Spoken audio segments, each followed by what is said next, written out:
오늘의 말씀의 제목은 하나님께서 주신 기업을 경영하라.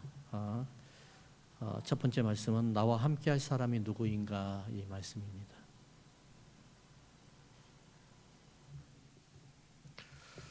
(21세기를) 뭐라고 무슨 세대라고 이야기하냐면은 관리 세대라고 이야기합니다. 매니지먼트 세대라고 이야기하죠. 하나님께서 주신 기업을 경영하는데 참 사람들은 많은 어려움을 갖고 있죠. 직장도 그렇고 사업도 그렇고 특히나 교회 같은 경우에는 더 많은 어려움이 있습니다. 하지만 우리에게 중요한 것이 뭐냐면은 관리라는 이 하나님께서 주시는 그 기업을 경영하는 이 관리의 기술을 우리가 배우게 되면은 하나님의 경영을 배우게 되면은 우리는 많은 도움이 될 줄 믿습니다. 사람 관리가 그렇고요, 재정 관리도 그렇고 여러 가지 시간 관리도 그렇죠. 대부분의 많은 사람들이 무슨 일을 시작할 때는 참으로 기쁜 마음으로 행복하게 시작을 하죠. 사업도 마찬가지죠. 근데 언제쯤인가부터 시작해서 문제가 생기기 시작하고 틈이 생기기 시작하고 어려움을 겪게 되죠. 대부분의 문제가 어디에서 문제가 오냐면은 바로 관리, 경영에 대한 문제입니다. 경영에 대한 문제. 오늘 이 말씀을 주시면서 하나님께서 주시면서 민수기 1장 1절로부터 4절의 말씀을 주시면서 하나님께서 민수기 전체의 내용은 하나님의 주신 기업을 경영하라라고 했는데 오늘 첫 번째 말씀이 뭐라고요? 바로 나와 함께할 사람이 누구인가 이 말씀입니다. 나와 함께할 사람이 누구일까요? 누가 나와 함께할 수 있을까요? 민수기는 사실 우리가 알듯이 1장 1절을 한번 읽어보면은 1절을 한번 읽어볼까요? 이스라엘 자손이 애굽 땅에서 나온 후 둘째 해 둘째 달 첫째 날에 여호와께서 시내 광야 회막에서 모세에게 말씀하여 이르시되 이렇게 시작이 됩니다. 사실 이 민수기라는 것이 무엇인가라는 것을 우리가 질문을 던져보면은 민수기는 하나님께서 장차 주실 기업을 어떻게 해서 경영할 것인가 이것을 하나님이 가르쳐 주시고 인도하시는 대로 하나님이 여러분들 통해서 경영하게끔 하신다는 것이 바로 민수기입니다. 그래서 민수기는 바로 전쟁에 나갈 자를 계수하라 이 말씀이에요. 그러니까 전쟁에 나갈 사람을 계수하는 데 있어서 하나님이 가장 중요한 게 뭘 이야기할까요? 바로 하나님이 주신 기업을 잘 경영하고 이끌어내고 관리하고 이런 것들이 중요하죠. 그래서 우리가 알아보면은 출애굽기는 예수를 믿지 아니하는 사람들을 예수 그리스도를 믿게 하고 하나님 앞에 성화되어서 하나님 앞에 사용받고 하나님 안에서 하나님과 함께하는 것이 출애굽기의 목적이란다고 하면은 민수기는 예수 그리스도를 믿는 사람들 그리고 또 믿는 사람만이 아니라 하나님의 그 주신 기업을 경영할 수 있는 자격이 된 사람들을 계수하는 것이 바로 민수기입니다. 그래서 이 민수기를 보게 되면은 민수기는 두 단어로 이야기할 수가 있죠. 전쟁과 경영입니다. 전쟁과 경영. 그러니까 이 민수기 1장 우리가 1절을 아까 읽었듯이 2년 애굽 땅에서 이스라엘 백성들이 종되었던 곳에서 탈출하여서 나와서 시내산에서 머물게 되거든요. 그게 2년 2개월을 머물게 돼요. 그러면서 2년 2개월을 머물게 되면서 거기서부터 이제 또 출발을 하게 되잖아요. 7일 출발을 하게 되는데 출발을 하면서부터가 이제 민수기가 시작이 됩니다. 그러면은 이 민수기를 출애굽기로 보면은 어디냐면은 바로 19장으로 이야기할 수가 있어요. 19장. 그러니까 19장이 뭘죠? 바로 하나님께서 시내산에서 이스라엘 백성들과 계약을 하는 장이죠. 그래서 언약을 맺는 장이에요. 그러니까 하나님께서 이스라엘 백성들에게 애굽 땅에서 끌어내시고 그리고 시내산에서 2년 2개월 동안 있게 하시기 하면서 이제 장차 내가 너에게 이러한 땅을, 가나안 땅을, 젖과 꿀이 흐르는 가나안 땅을 줄 것이다. 하지만 가나안 땅을 줄 것이니까 이 땅을 가지고 너희들은 경영하고 어떻게 해서 이 가나안 땅에 입성하게 될 것인지를, 이것을 모든 것을 너희들은 하나님이 주시는 방법대로 나아가라는 것입니다. 그렇기 때문에 사실 민수기는 실질적으로 하나님이 주신 땅이 없어요. 아직은 믿음을 보고 약속된 말씀을 보고 나아가는 거예요.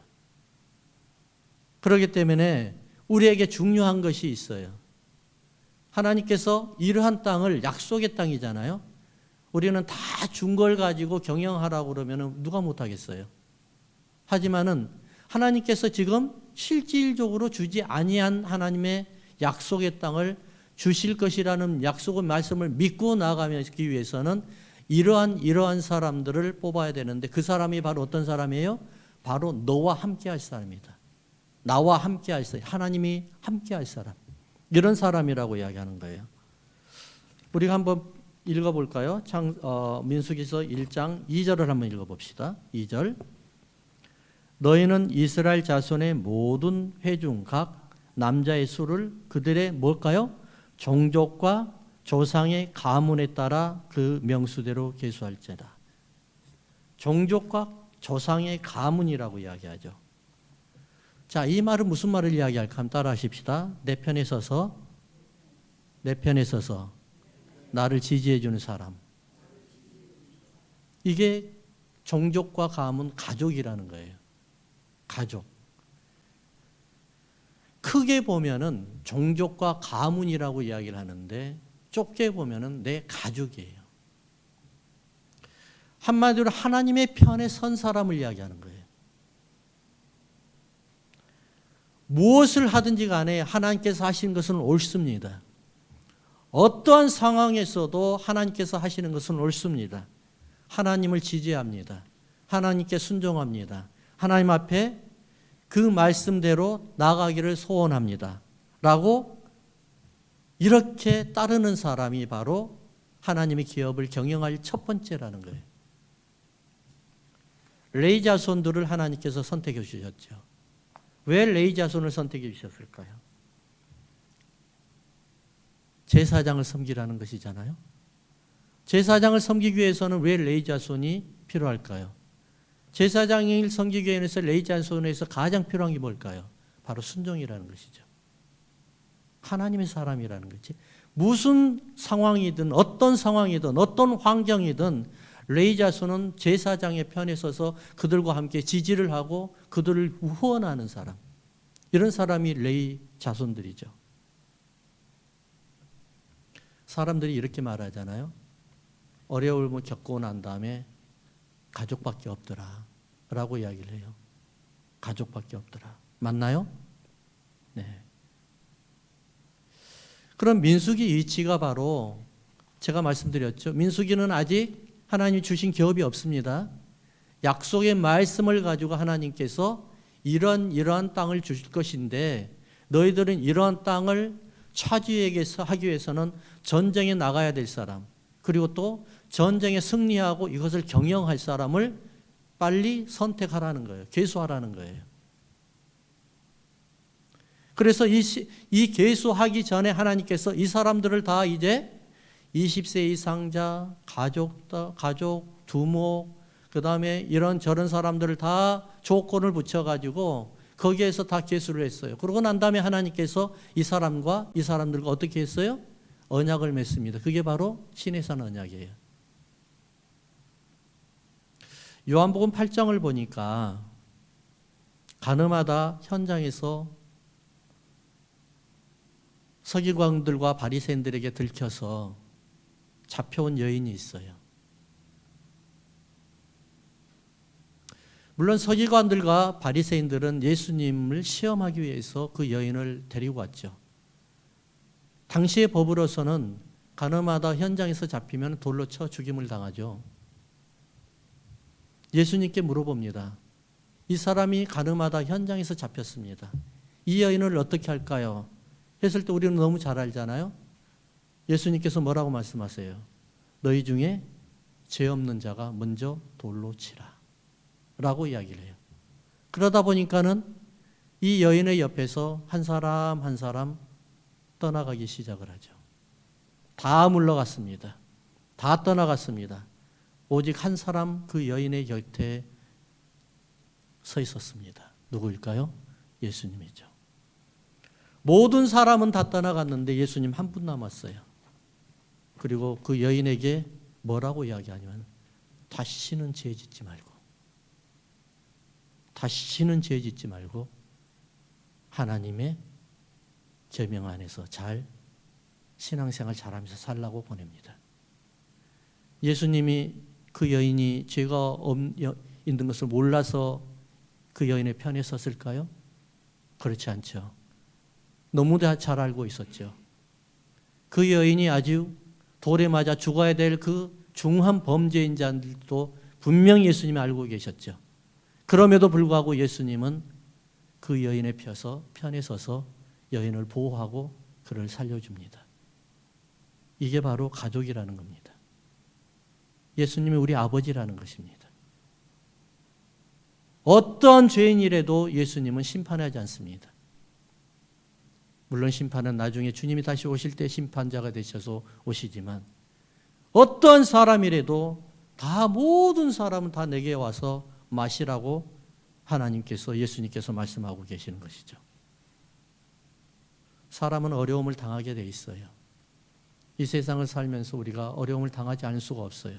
왜냐하면 창세기 1장, 2장 그 후에 3장부터는 전쟁이 시작이 되는 거죠.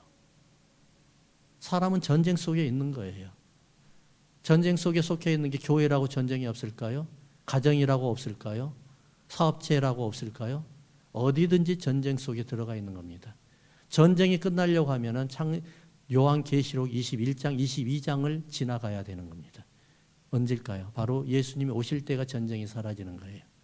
그러면 우리는 언제든지 전쟁 속에 들어가 있다는 사실을 우리 명심하고 살아야 되는 겁니다. 뭐와 전쟁일까요? 범죄와의 전쟁이고, 그리고 또 죄와의 전쟁이고, 하나님이 싫어하는 것들과의 전쟁이죠. 지난주에 제 동생이 한국에서 전화가 왔더라고요. 갑자기 전화가 왔어요. 예전 같았으면은 새벽에 전화가 오면은 어머니한테 전화 온 줄 알고 깜짝 놀래 긴장해서 전화를 받잖아요. 근데 지난 새벽에는 토요일 날에는 아침 7시가 됐는데 전화가 왔어요. 깜짝 놀랐어요. 무슨 일이야? 그러니까 너 아직도 안 자고 뭐 하냐? 그러니까 내가 깰 때까지 기다렸대요. 그래가지고 전화가 왔는데 뭐라고 이야기하냐면 형, 하나님 앞에 푹 빠져서 살고 싶은데 어떻게 하면 살 수 있어? 라고 물어보는 거예요. 이 소리를 들으면서 어떤 생각을 했겠어요? 아, 얘가 지금 뭔가 힘든 일이 있나 보다 라는 생각을 하게 됐죠. 뭔가가 지금 피하고 싶은 생각이 있나 보다, 일이 있나 보다 라고 이야기를 하고 무슨 일이 있어? 그러니까 없대요. 근데 왜 그래? 그랬더니만은 요즘에 왠지 모르게 그런 생각이 너무 많이 든다는 거예요. 환경 이런 것들은 다 괜찮대요. 뭐 하나님이 주시는 것을 다 공급받고 잘 살고 있답니다. 하지만 왠지 마음이 하나님 앞에 푹 빠져서 살고 싶다는 생각이 든대요. 그러면서 너 외롭구나 그러니까는 아니 그런 거는 없는데 좀 없다고도 할 수도 없어 라고 이야기하는 거예요. 그래서 제가 이렇게 말을 했죠. 환경을 바꿔봐. 환경을. 예수 오래 믿고 성경을 그렇게 많이 읽고 기도 열심히 하는 사람들도 언젠가는 또 힘들어질 때도 있고 언젠가는 또 신앙이 떨어질 때도 있어. 근데 그들이 다시 더 올라올 수 있는 힘이 뭔 줄 알아? 바로 하나님이 나와 함께 하신다는 분명한 믿음, 공동체 생활이에요. 모든 예배를 다 참석하고 성경을 하루에 40장씩 읽으라고 그랬어요. 가정도 그리고 또 직장도 다 바꾸라고 그랬어요. 생활을. 그리고 목사님한테 가서 말씀을 꼭 드려라. 목사님 저 목사님하고 성경 공부하고 싶습니다. 목사님 내 멘토 좀 해 주십시오 라고 부탁드리라고 그랬어요. 그리고 한참 이야기하다가 끝났거든요. 저는 이런 생각을 들었어요. 어렵고 힘들다고 했을 때 누가 우리와 함께 해주실까? 어느 날 기도를 하는데 여러분들도 이런 경험을 많이 하잖아요. 그날은 십자가 기도만 나오더라고요. 십자가 기도. 그냥 다른 기도는 전혀 안 나오고 십자가 기도만 나와요. 하나님 십자가의 능력, 십자가의 죽으심. 그런데 하나님께서 저에게 예수님이 십자가에 못 박힌 모습을 보여주시는데 얼마나 참 감탄이 됐는지 너무나 가슴이 아프더라고요. 무슨 말일까요? 내가 너 때문에 그렇게 죽지 않냐? 내가 너의 죄 때문에 죽었지 않냐? 내가 너의 죄 때문에 수치를 당하고 너를 살리기 위해서 내가 너를 구원시키고자 십자가에 매달려 죽지 않니? 이게 가족이죠. 어떠한 상황에서도 블레임하지 아니하고 나를 지지해주고 나를 끝까지 믿어주고 나를 신뢰해주고 나의 편에 서서 나와 함께 하시는 그 하나님, 그 예수님, 그분이 바로 여러분들의 가족이요. 그분이 그 공동체가 바로 우리 남가주 믿음의 교회 성도고 그 공동체에 속해 있는 우리 남가주 믿음의 교회 성도들이야말로 하나님의 나라에 속한 하나님의 공동체에 여러분들인 것을 믿으시기 바랍니다. 이것이 바로 우리의 특권이죠. 하나님은 그런 사람을 사용하시죠. 나와 함께 갈까? 나와 함께 가려고 하면은 어떤 상황에서도 너는 나를 지지해 줘야 돼. 내가 무슨 상황, 내가 너를 어떤 환경으로 만들어도 너는 나를 불행하지 말라야 돼. 때에 따라서 너를 힘든 광야길로 인도할 거야. 때에 따라서는 전쟁도 만나게 할 거야.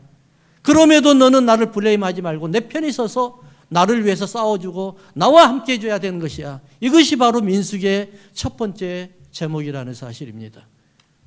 두 번째는 보니까 3절과 4절을 한번 읽어볼까요? 3절, 4절. 이스라엘 중 20세 이상으로 싸움에 나갈 만한 모든 자를 너와 아론은 그 진영별로 계수하되 각 사람의 각 조상의 가문의 우두머리 한 사람씩을 너희와 함께 하게 하라. 한 두 번째 따라합시다. 강한 믿음을 가지고 있는 사람. 강한 믿음을 가지고 있는 사람이어야 돼요. 믿음이 약하면 안 돼요. 아무리 내 편에 서서 나를 지지해주고 나와 함께 해주고 나와 동행해주어도 믿음이 없고 믿음이 너무 연약하면 하나님이 쓸 수가 없어요. 사용할 수가 없어요. 이거는 세상 말로 말하면은 추진력이 강한 사람이죠. 믿음이 강한 사람. 우리가 믿음의 정의를 내릴 때 히브리서 11장을 이야기를 하잖아요. 바라는 것들의 실상에 보이지 아니하는 것들의 증거라고 이야기합니다. 민수기가 바로 그거 아니에요? 바라는 것들이 실상이죠. 보이지 아니하지만은 증거로 나타나고 있죠. 가나안 땅이죠. 당장은 내게서 아무 일도 일어나지 않습니다. 당장은 나에게서도 아무런 증거도 보이지 않습니다. 그럼에도 불구하고 우리가 믿음을 가질 수 있는 건 뭐냐면은 약속되신 하나님의 말씀 때문에 그렇습니다. 그 약속의 말씀이 바로 나는 하나님의 말씀의 약속은 절대로 변하지 아니한다는 분명한 믿음이 있기 때문에 그렇습니다. 그런데 여러분, 믿음이 있기 전에 믿음의 선행 단어가 있어야 됩니다. 뭘까요? 순종이라는 단어예요. 하나님의 약속된 말씀을 믿고 순종하는 거예요. 단어예요, 단어. 순종. 하나님의 약속된 말씀을 내가 순종하지 아니하고 믿지 아니하면 내가 무슨 소용이 있겠습니까? 실상은 아무것도 보이지 않아요. 증거도 없어요. 때에 따라서는 광야로 가가지고 광야에서 이방인들과 전쟁을 벌이기도 해요. 때에 따라서는 물 한 모금 없는 척박한 환경에 모일 수도 있어요. 내몰릴 수도 있어요. 그럼에도 불구하고 우리가 소망을 잃지 않는 것은 뭘 이야기하는 거예요? 하나님의 약속된 말씀이 있기 때문에 그러는 거예요. 그래서 우리는 믿음이 강한 자를 하나님이 선택한다는 겁니다. 예레미야 33장 3절에 여러분들이 잘 아시는 말씀. 너는 내게 부르짖으라 내가 내게 응답하겠고 네가 알지 못하는 크고 비밀한 일을 내가 보이리라. 할렐루야. 순종은 바로 하나님의 약속의 말씀을 믿으면서 시작이 되는 겁니다. 하나님의 예언의 말씀을 우리는 뭘로 믿어야 될까요? 그러면 믿음의 그 후속 단어가 뭘 이야기할까요? 바로 신뢰와 확신입니다. 신뢰와 확신. 믿음이라는 것은 우리가 잘못되고 우리의 정욕으로 사용을 하게 되면 문제가 커져버리죠. 믿음은 바로 뭐예요? 하나님이 약속하신 그 말씀을 믿고 신뢰하고 확신을 가지고 나가는 겁니다. 좌로나 우로나 치우치지 아니하고 환경도 바라보지 말고 어떨 때는 힘들고 슬픈 길을 가더라도 약속의 말씀을 믿고 나아가면서 우리 하나님께서는 분명히 나를 통해서 이루시려는 분명한 믿음을 가지고 나가는 것, 이것이야말로 믿음의 사람이요, 이것이 바로 강하고 담대한 사람인 것을 믿으시기 바랍니다.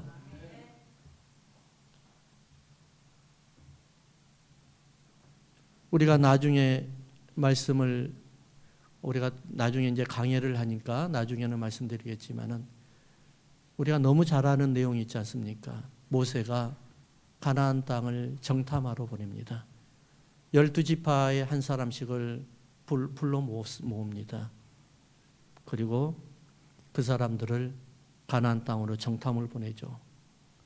그러다 보니까 정탐을 갔던 사람들이 돌아와가지고 두 사람을 뺀 10사람이 뭐라고 이야기하냐면, 모세요, 우리는 저들과 대하면 잽도 안 됩니다. 메뚜기입니다, 메뚜기. 그렇게 이야기를 합니다. 여러분, 모세가 어떤 사람들을 뽑았다고 할까요? 12지파의 우두머리들을 뽑았습니다. 대표로 뽑았습니다. 한마디로 여러분들이 믿음이 있다고 하는 리더들을 뽑았습니다. 장로님, 권사님들, 목사님들을 뽑아가지고 정탐하러 보냈습니다. 왜 그랬을까요? 잘못된 믿음이 없는 사람이 가서 잘못된 보고를 하게 되면 전체 공동체에 영향을 미치기 때문에 그렇습니다. 모세가 바랬던 것은 뭘 이야기할까요? 여호수아 갈렙이 했던 말과 똑같은 동일한 단어를 원했을 것입니다. 우리는 우리 하나님께서 하시면 분명히 넉넉히 이기고도 남을 것입니다는 분명한 그런 답변을 원했을 것입니다. 그러나 그들이 돌아와서 했던 말은 뭘까요? 모세여, 우리는 안 됩니다. 그들은 벌써 신식 무기를 가지고 있고 전차를 가지고 있습니다. 칼을 가지고 있고 활을 가지고 있습니다. 우리는 애굽에서 나오면서 뭘 가지고 왔습니까? 아무것도 없습니다. 우리가 그들에게 비하면 메뚜기밖에 안 됩니다 라고 이야기를 합니다. 이때 하나님께서 얼마나 화가 났겠습니까? 모세 또한 얼마나 화가 났겠습니까? 그때 하나님께서는 너무너무 화가 나셔서 애굽에 광야에서 40년을 보내고 가나안 땅에 들어가게끔 만들어 버립니다. 자, 여러분, 중요한 것이 여기 있습니다. 믿음이 뭘까요, 여러분? 믿음의 정의가 뭘까요? 1장 3절에 보면은 이스라엘 자손 중 20세 이상으로 싸움에 나갈 만한 자. 20세 이상이라고 하는 것은 뭘 이야기할까요?